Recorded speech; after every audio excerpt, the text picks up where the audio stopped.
Nisikilize Konga, huyo mtu hahitajiki kuuawa. Nimesema mimi kama bosi, sawa? Elewa,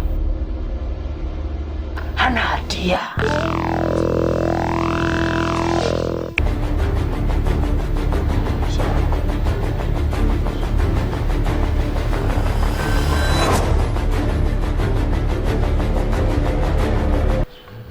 Sawa sawa, tuko pamoja.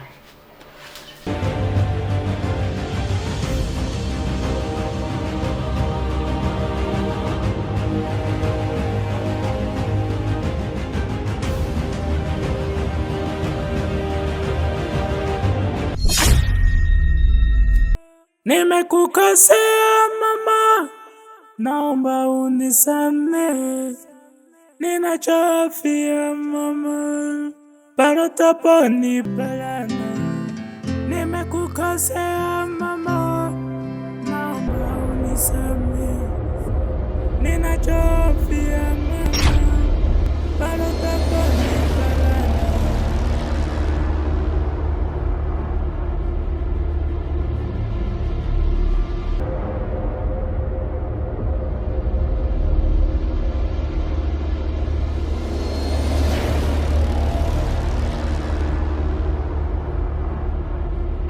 Karibu ndugu yangu.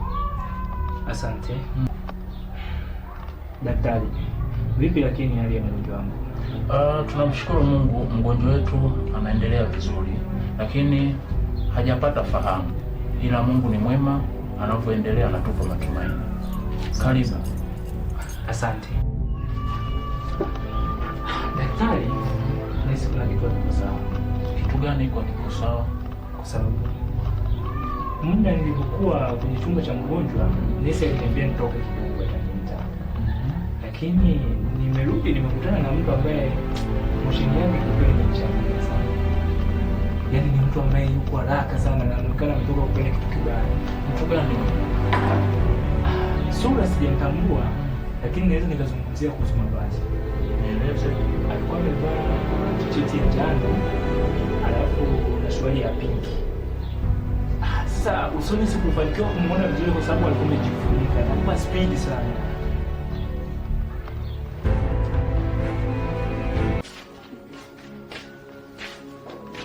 Bwana Dokta, habari za? Salama kabisa, karibu kiongozi. Asante. Ndio, nikusaidie nini kiongozi? Sasa Dokta, mimi hapa nimekuja kwa emergency. Ndio. Nimekuja kumuona mama yangu. Sawa. Mama yangu anaitwa Salome Elias. Ni mgonjwa, amekuja hapa siku za nyuma hapa. Sasa nilikuwa nimekuja haraka kuja kumuona. Wewe ndiye ndugu tuliyekuandika kwenye faili kwamba tutakupa taarifa kwa ajili ya kueleza ndugu wengine? Hapo labda ni mwingine, ila na mimi ni mtoto wake. Sema watoto wake tupo wengi. Ningeweza kukusaidia, ila kwa sasa uko nje ya muda. Inatakiwa saa 6:30 unapokuja unaona wagonjwa, lakini pia saa 12, maana sasa hivi unasubiri muda kidogo kwa ajili ya kumuona mgonjwa, lakini kwa sasa hivi sina msaada. Twende tukamuone mgonjwa.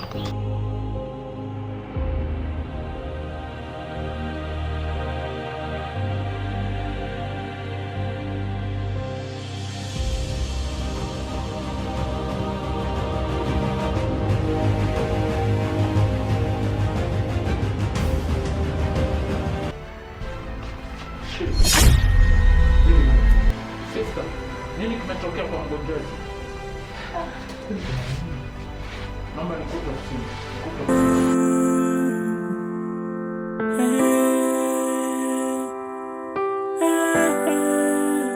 Wamezaliwa watatu. Nini kimetokea kwa mgonjwa? Sasa daktari, yani kuhusu hilo sasa siwezi kujua kwa sababu na mimi nilitoka kidogo tena kuongea na simu, kuna masuala fulani hivi tena alikuwa amejitokeza. Sasa kwa hilo daktari siwezi kujua kwamba ni Sister, ulipaswa kuwa na mgonjwa. Ndugu zake watalaumu kwamba huduma mbovu. yani daktari, ni kama vile yani dharura tulitokea, nikabidi ngoja kwanza nitoke kidogo nifanyaje niongee na hiyo simu. Sasa nilikuwa sijui kinachoendelea huko daktari. Sasa tutafanya nini? Mgonjwa huyu bado kuna changamoto na ndugu hawatatuelewa nini kimejitokeza. Wanaweza wakasema sisi tumekula ubia pamoja na hao waliofanya kitu kibaya. Hapana daktari. Lakini sister, Dokta, kuna yule kijana niliyekukabidhi kwake. Vipi, ulimruhusu? Kijana yule nilimruhusu, lakini sasa haikuchukua muda mrefu. Ona, nilimpa kama dakika 5 aingia akamwone yule mgonjwa. Mlitoka naye kule wodini? Dokta, nilitoka naye. Ndugu wa mgonjwa anasema ya kwamba yule kijana alikutana naye anatoka haraka sana kule wodini. Inaonekana kuna jambo amelifanya, na mazingira yale niliyoyakuta kule wodini inathibitisha moja kwa moja kwamba kuna jambo amelifanya baya. Sasa sister, utaratibu wa professional yetu nafahamu, tunatakiwa tuwe karibu na mgonjwa, hasa mgonjwa huyu wa dharau.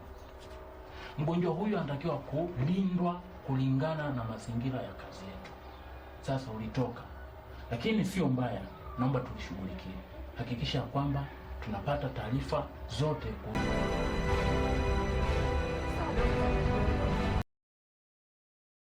Haya, asante kwa kunielewa. Naomba siku nyingine uwe makini. Nenda kaendelea na majukumu.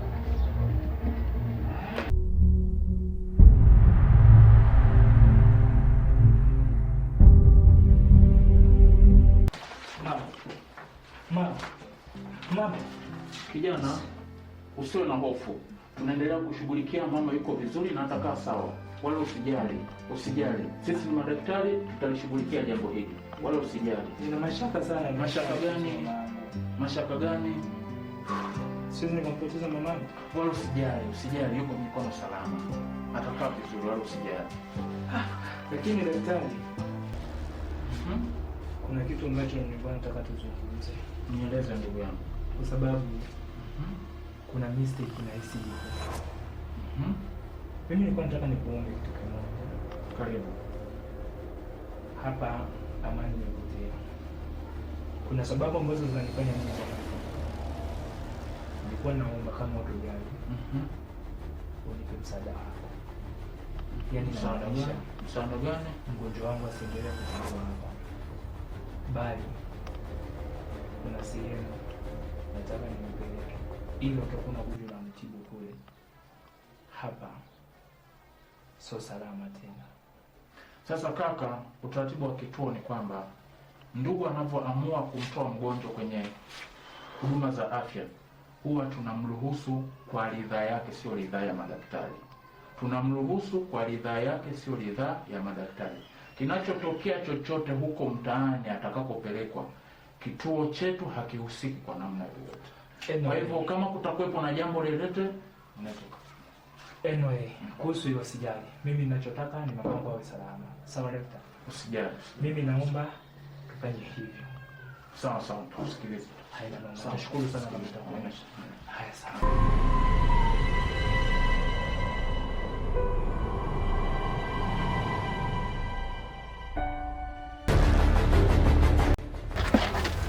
Mwanangu, hebu njoo niwashie hapa.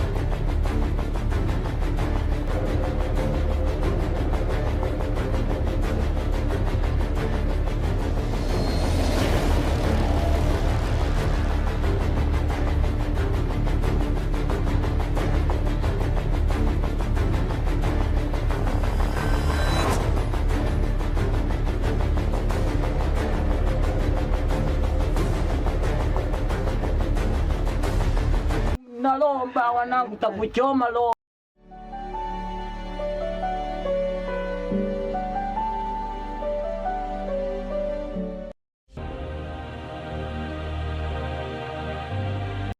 Mwanangu, mzigo wa leo huu mwanangu bala.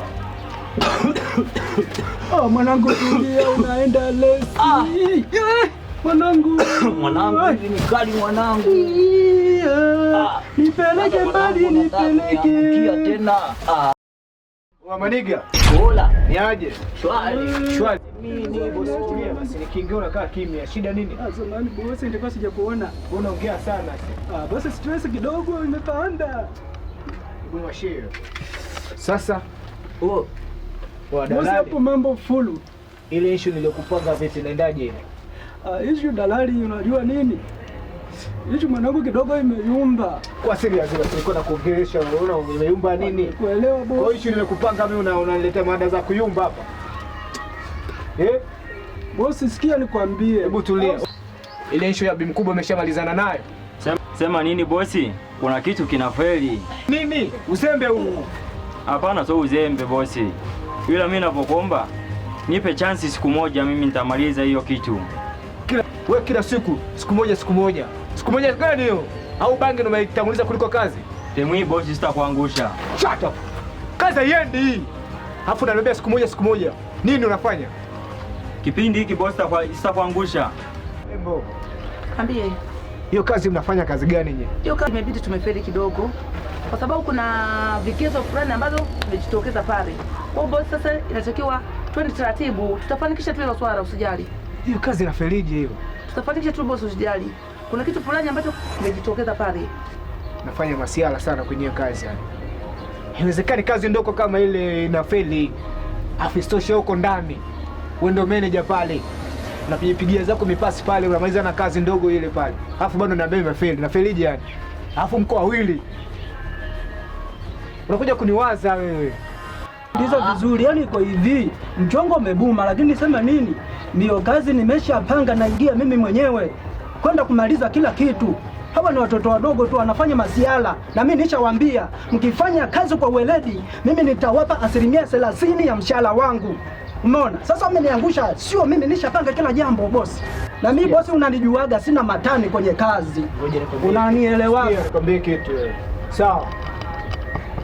Natoa advantage ya mwisho. Hii kazi nataka ifanyike chapu. Sawa? Sawa bosi. Tumeshaelewana? Tumeshaelewana. Yaani sasa hivi nitakuletea majibu ipasavyo kulingana na maagizo yako. Sikia, usiongee sana kuliko kazi. Sawa bosi, nimekuelewa. Nesi. Niambie. Waje tunashindwa kazi. Sikiza bosi, nikwambie. Yule mgonjwa kwenye ile chumba ambacho alikwemo ilibidi atolewemo. Yule mgonjwa ameshahamishwa kabisa katika kituo chetu. Sasa sijui yuko wapi mpaka sasa hivi. Amehamishwa? Uzembe gani mnafanya huu? Chasi imetokea. Nafanya mistake kama ile pale. Mtampata wapi sasa hivi? Hebu niambie amepelekwa sehemu gani sasa hivi? Yaani bosi, sasa hivi siwezi kuelewa. Yaani mpaka labda tufanye ule utaratibu, tafiti ili mpaka tumpate huyo mama. Sijui aliko mpaka sasa hivi. Shut up. Uzembe huu mnafanya. Uzembe gani huu mnafanya?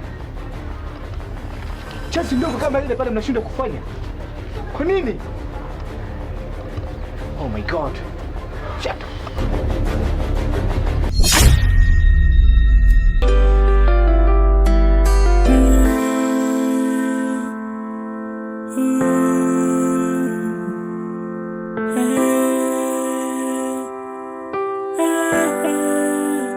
Wamezaliwa watatu, yeye na wadogo zake.